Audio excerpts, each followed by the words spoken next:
Assalamualaikum warahmatullahi wabarakatuh. Halo teman-teman, perkenalkan nama saya Evi Rozaidah dengan NPM 1911060079 dari kelas Biologi 5B. Di sini saya akan menjelaskan tentang hasil evaluasi. Yuk, mari kita simak. Sebelumnya, kalian tahu nggak sih apa itu evaluasi? Jadi evaluasi atau yang sering disebut dengan evolusi organik atau evolusi biologi adalah perubahan dari waktu ke waktu pada satu atau lebih sifat yang terwariskan yang dijumpai pada populasi organisme. Nah, selanjutnya kita akan bahas apa itu hasil evaluasi. Evolusi mempengaruhi setiap aspek, bentuk, dan perilaku organisme. Yang paling menonjol adalah perilaku spesifik dan adaptasi fisik yang merupakan hasil seleksi alam. Nah, adaptasi ini meningkatkan fitness dengan membantu aktivitas organisme, misalnya seperti memperoleh makanan, menghindari predator, atau menarik pasangan pada saat kawin. Organisme dapat juga merespon terhadap seleksi dengan cara bekerja sama. Biasanya dengan membantu kelompoknya atau anggota kerabatnya melalui simbiosis mutualisme. Nah, dalam waktu evolusi menghasilkan spesies baru melalui pemisahan populasi moyang, menghasilkan kelompok baru yang tidak dapat atau tidak akan kawin dengan sesamanya lagi. Hasil evaluasi ini dapat dibagi menjadi dua. Yang pertama ada makroevolusi dan yang kedua ada mikroevolusi.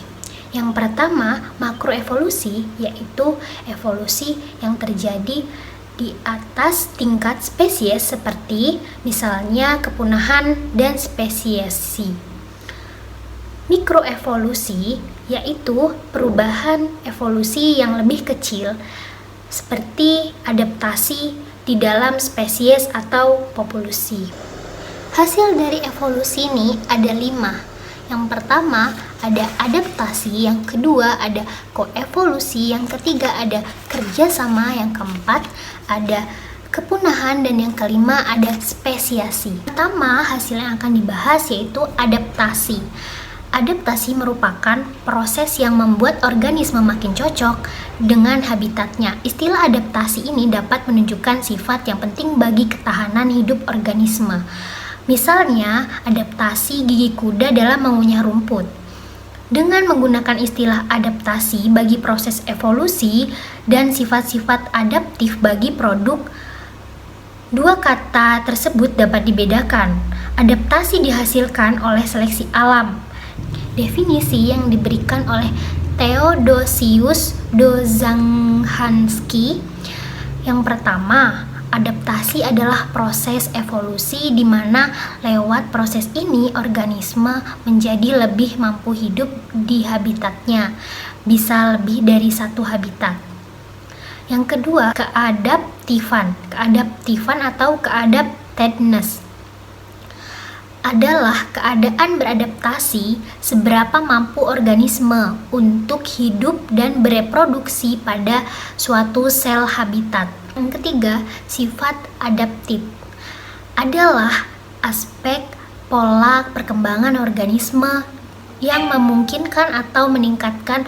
Yang ketiga, itu sifat adaptif adalah aspek pola perkembangan organisme yang memungkinkan atau meningkatkan probabilitas organisme untuk survive dan bereproduksi. Adaptasi dapat juga menyebabkan penambahan fitur baru atau kehilangan fitur moyang. Contohnya menunjukkan dua tipe perubahan adalah adaptasi bakteri terhadap seleksi antibiotik dengan perubahan genetik. Yang kedua, kita masuk ke koevolusi. Interaksi antar organisme dapat menghasilkan konflik sekaligus kerjasama bila interaksi di antara pasangan spesies seperti patogen dan inang atau predator dengan mangsa. Spesies-spesies ini dapat mengembangkan set adaptasi yang sesuai. Di sini, evolusi satu spesies menyebabkan adaptasi pada dua spesies. Perubahan spesies kedua pada akhirnya juga akan menyebabkan adaptasi pada spesies pertama. Siklus seleksi dan respon ini disebut dengan koevolusi. Contohnya seperti produksi tetrodoktosin pada kadal berkulit kasar dan evolusi resistensi tetrodoksin pada predatornya, seperti ular Gatherer. Pada pasangan predator mangsa ini ada evolusi perlombaan senjata dengan menghasilkan kadar toksin yang tinggi. Demikian juga ular akan menghasilkan resistensi toksin dengan kadar tinggi gula. Yang ketiga, hasil dari evolusi adalah kerjasama. Tidak semua interaksi antar spesies melibatkan konflik. Banyak kasus interaksi yang menguntungkan keduanya. Misalnya kerjasama ekstrim antara tumbuhan dengan fungi, mikrozia yang tumbuh di akar yang membantu tanaman mengabsorpsi nutrien dari tanah. Ini merupakan hubungan resiprok sebab tanaman memberikan fungsi nutrien dari hasil fotosintesis. Di sini fungi tumbuh di dalam sel-sel tanaman, memungkinkan mereka untuk bertukar nutrien dengan inang, sambil mengirim sinyal yang meredam sistem kekebalan tanaman. Koalisi antar organisme satu spesies juga berevolusi. Kasus ekstrimnya adalah eusosialitas yang dijumpai pada serangga sosial. Contohnya seperti lebah, rayap, dan semut, di mana serangga steril ini memberikan makanan dan menjaga sejumlah kecil organisme di dalam koloni yang dapat bereproduksi. Pada skala yang lebih kecil lagi, sel-sel somatik yang membentuk tubuh hewan membatasi reproduksinya agar mereka dapat memelihara organisme yang stabil.